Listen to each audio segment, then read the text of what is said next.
This week's Extra Life on F5 Live is proudly powered by EXA. EXA brings the latest technology to gamers, offering the most immersive products for the ultimate gaming experience. They've compiled the best elements of cutting-edge ENC technology, Bluetooth 5.0, 7.1 surround, plus extra features, and they don't break the bank. You can get headsets for Xbox, PlayStation, Switch, and PC right now by going to f5live.tv/exa. All right, if you've been watching the show, you might notice that Alante has joined us here, and the laptop was in his frame. I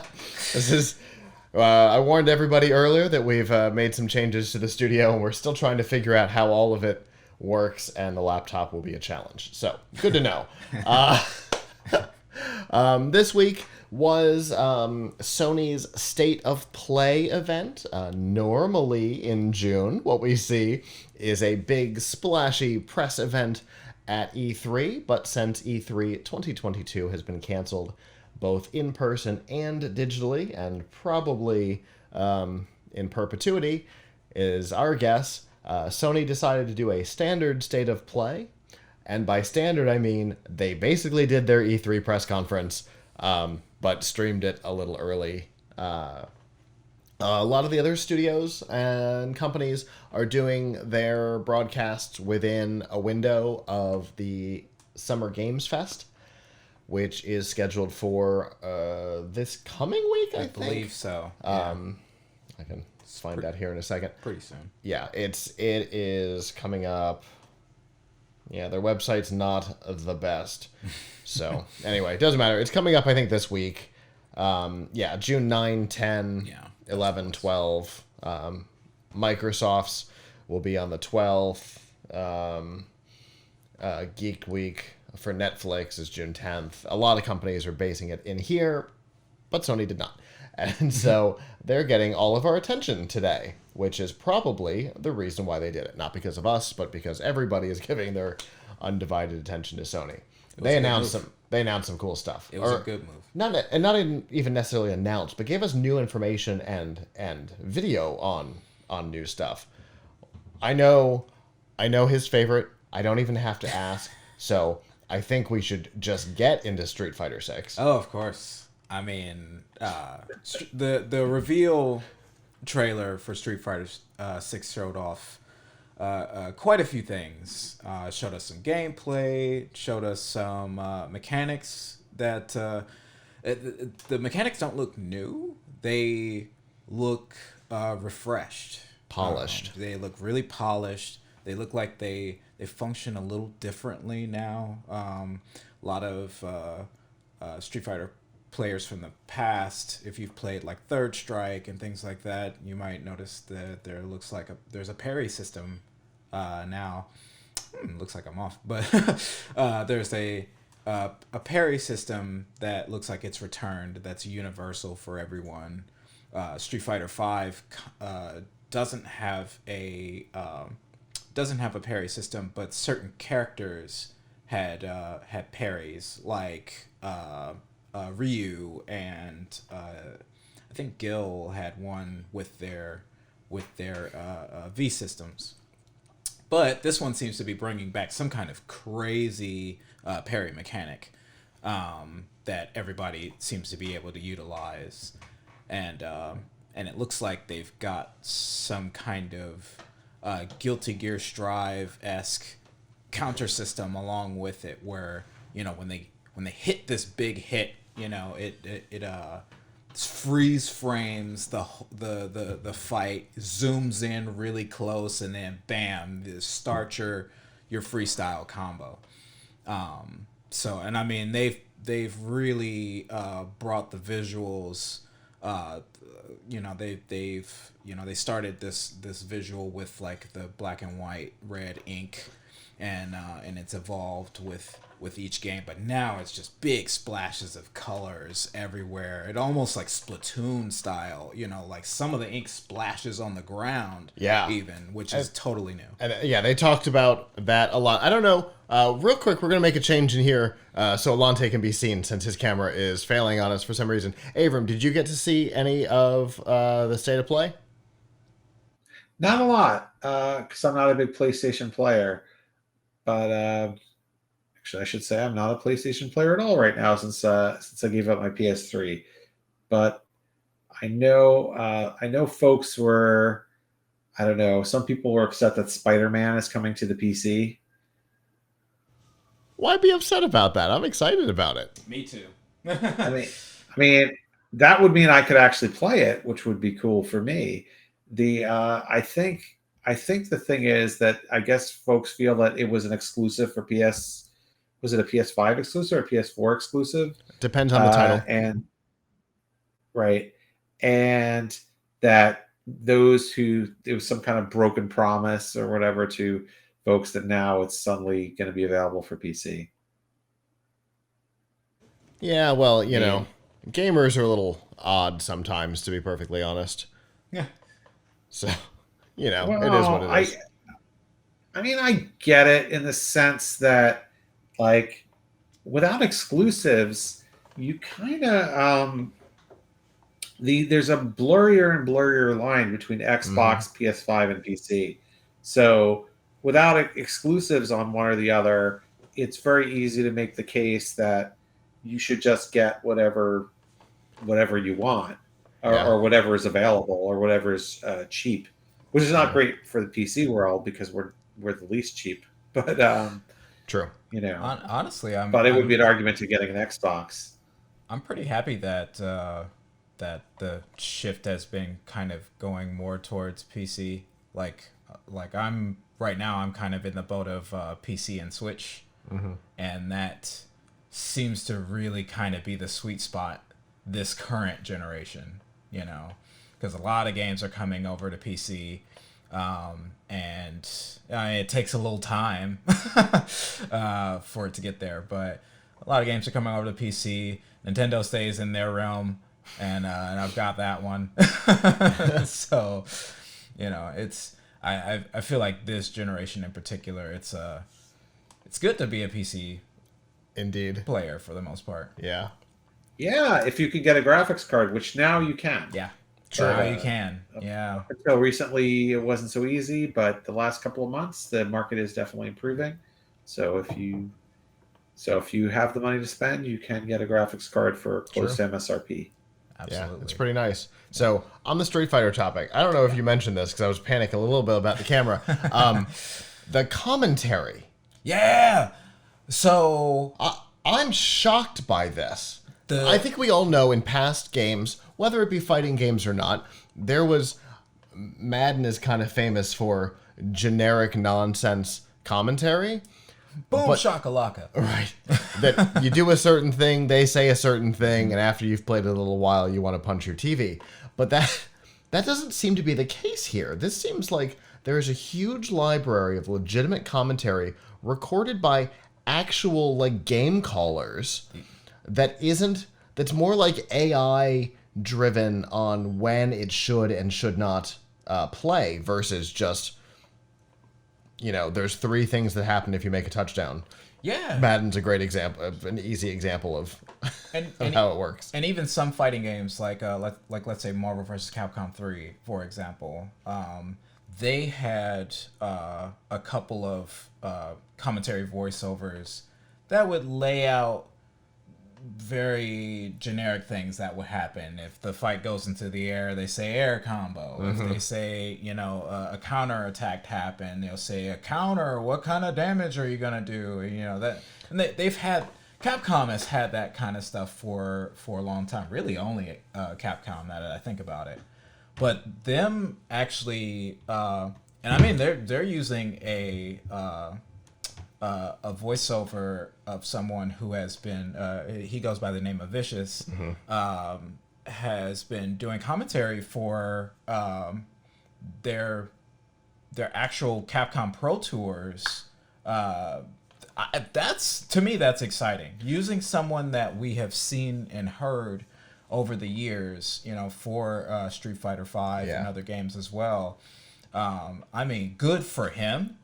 You know, but he's also not exclusive, which is one of the things that I thought was interesting. The video of a new commentator has entered, which I thought was pretty cool. There's going to be multiple, which I think is pretty cool. Yeah, so I definitely wonder who else they're going to use. I mean, they announced one English voice actor and they announced one Japanese voice actor. Okay, and they both sound really amazing. They both kind of bring different energies, so that'll be fun to kind of witness.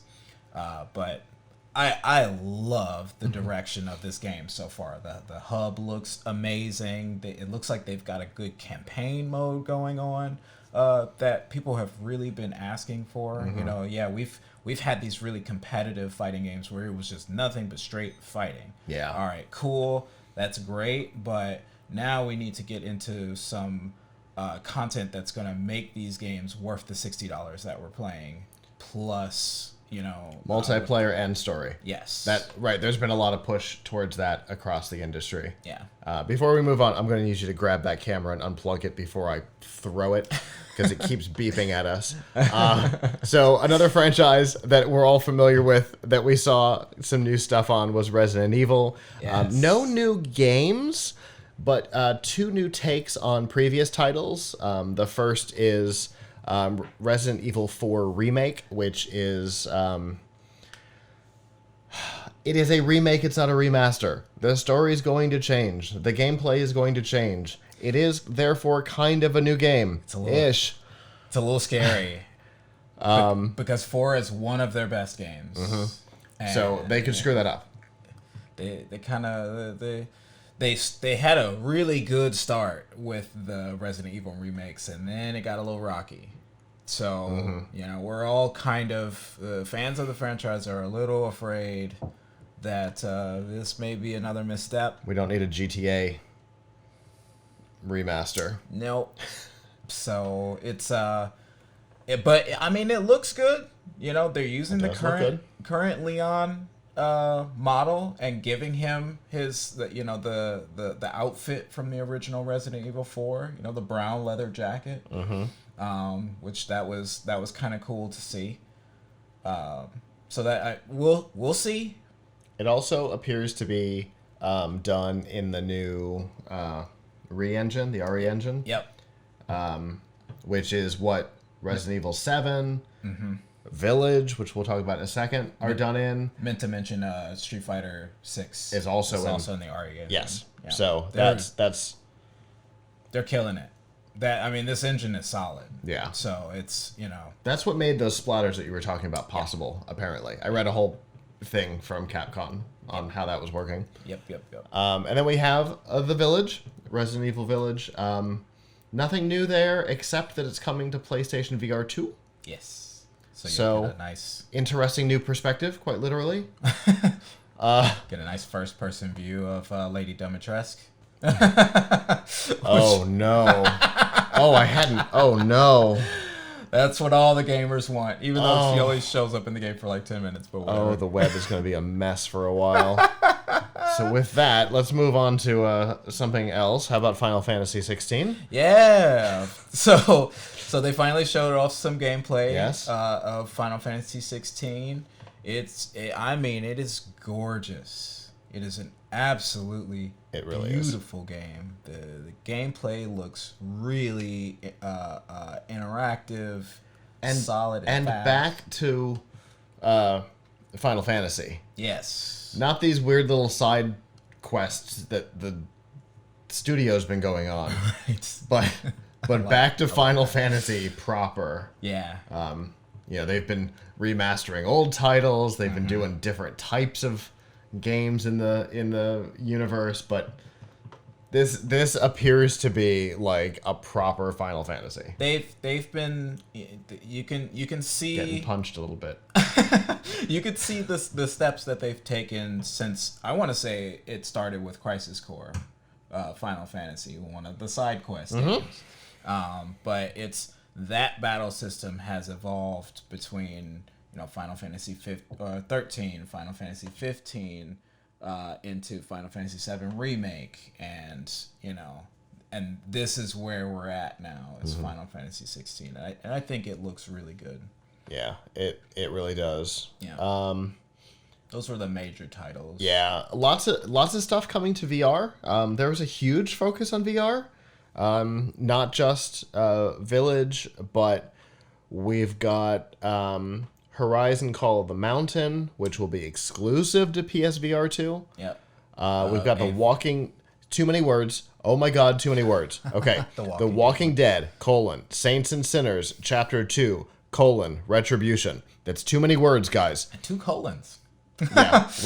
Very strange. They need an editor.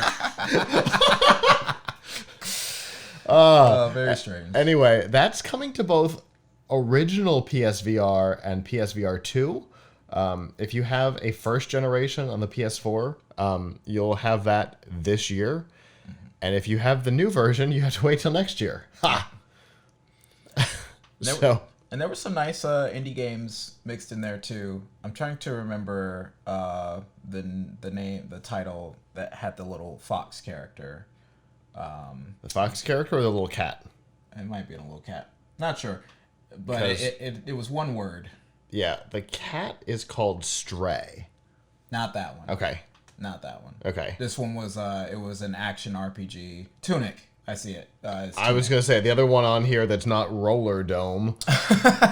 Which Roller Dome was is interesting. Tunic. Yeah, but it certainly wasn't about a little fox character. No, that's very different. That one's coming in September. Yeah. To PS4 and PS5. Yeah, so okay, that's pretty. It looks beautiful. Visually, it looks great. Gameplay looks pretty awesome.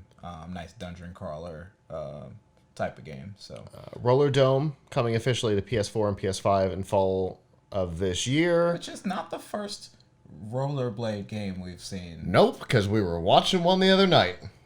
I'm like, what's this push for rollerblade games? I mean, I ain't mad at it, but it's weird. Are you excited about roller derby on the PlayStation there, Abram?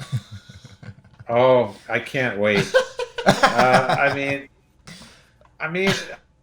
don't like games like that so much because it's like if it's something that you could do yourself, not that I could really rollerblade, but if it was something I really cared about doing, like I could go out and rollerblade. It's also sort of like bowling and pool on your computer, video games. It's like you could just do it yourself, right? Like I try to get video games that allow me to do stuff that like I wouldn't personally be able to do easily, like to be a jet fighter. Yes, I couldn't do that personally. I could watch one, but I can, I think that is the fun of that is the fun of good video games. It kind of takes you away, sort of like a good movie, which is why I cannot bear to watch movies where people just talk to each other because I can talk to people all day long. If there's no explosions or decapitations, like why am I paying $10 for it? Agreed. For $12. Agreed. I mean, I could talk to people in my own house, but but you can't have John Wick 4 in your own house. I mean, I hope not. I was gonna say, that one I guess you could, but you shouldn't. Right. Right. Exactly. So we'll add that caveat. We'll add that caveat. So I mean, I feel that way about things like rollerblade. Like, couldn't you just do it yourself? But what about roller derby?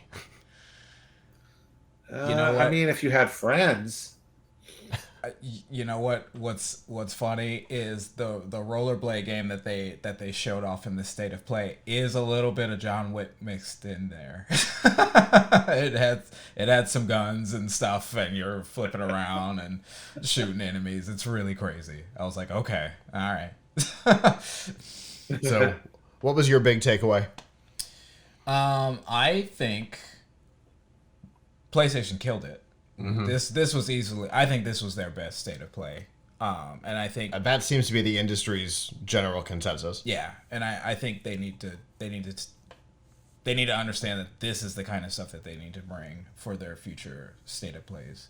They had great selections. The presentations were fantastic. Solid 9 out of 10 for me. Nice. I gotta tell you, I think everybody knows that PlayStation is not my general home. I do have them, but it's not the place I usually go. But this was a heck of a presentation. Yeah. It's hard to deny. I mean, this was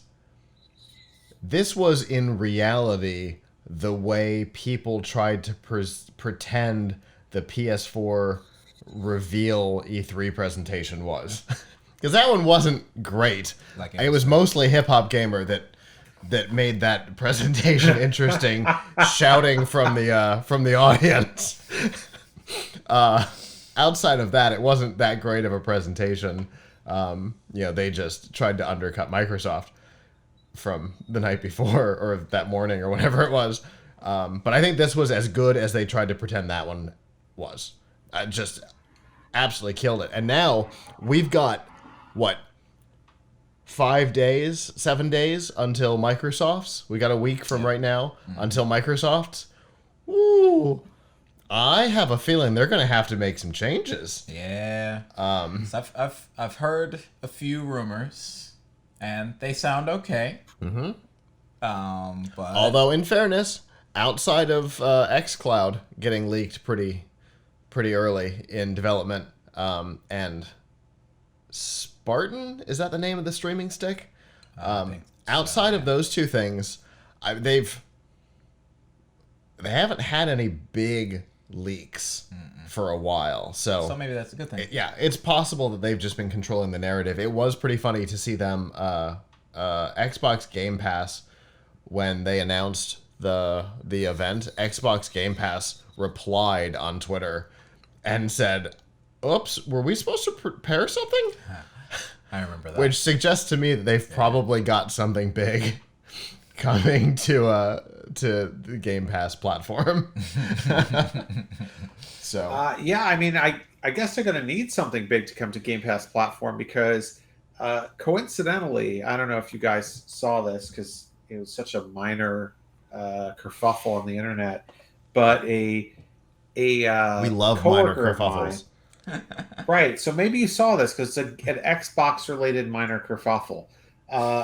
One of my coworkers, he doesn't work for Tom's Hardware, he works for Tom's Guide. This guy Tony Polanco put up a tweet the other day saying, like, I canceled the Xbox Game Pass because it doesn't really have any AAA titles. And I saw a whole bunch of people went like nuts about it. The fact that he said he was canceling Xbox Game Pass. And then I guess one other person canceled Xbox Game Pass, and all of a sudden it was a big story that somebody publicly canceled their Xbox Game Pass. I feel like there might have been an article with one of those titles I canceled. Yes. Well, Xbox Game Pass is a great deal, but I still canceled anyway. Here's why. Something like that. Somebody else did it, Yep. but Yep. he just tweeted, and it went Okay. like somebody else decided to make an article about the fact that he canceled his Xbox. I don't know. It's like his Game Pass. I mean, I guess there's some people who really love that stuff. I mean, who really care. I guess what's to say, but anyway, so yeah, I mean, they definitely are, weak on the AAA titles, so I guess people are going to be for Game Pass. So I guess people are going to be looking out to maybe see if they are going to bring something more exciting to Game Pass. There's a potential for the future, once those deals come to pass with Blizzard Activision. That's true. So there's potential, but ActiBliz opens up a lot of possibilities, and there might be a big deal about that at not E3. Yeah, sure enough. I swear, if the official hashtag for this is not hashtag not E3, I'm gonna be so disappointed. I'm gonna start using it. That was a lot of knots. Hashtag not E3. Yeah. We've been predicting this for a little while, and here we are. They need to embrace it. I'll make a shirt. I promise I will. Summer Games Fest is literally calling themselves the replacement E3. Mm-hmm. So, embrace it. I don't know. Anyway, we're going to be following next week and whenever the rest of the things happen, because again, it's all very strange the way Summer Games Fest is going on. We're going to be following it here in and amongst our own other gaming stuff. Mm-hmm. As if you've seen, we've got our strike stuff going right now. So we're going to be a little back and forth between the two brands, but we're going to keep an eye on Games Fest because basically we're gonna get a good view of what the rest of the year looks like, which is really what Sony got us started with, which is so weird because Microsoft usually opens E3, so it's very strange to be starting with Sony this year. But we'll get to see what the rest of the year looks like. A lot of these titles that we mentioned are 22. Yep. Some as early as September, some fall, some holiday, but a lot of it's 22. And like we said, a lot of it looks good. I'm looking forward to seeing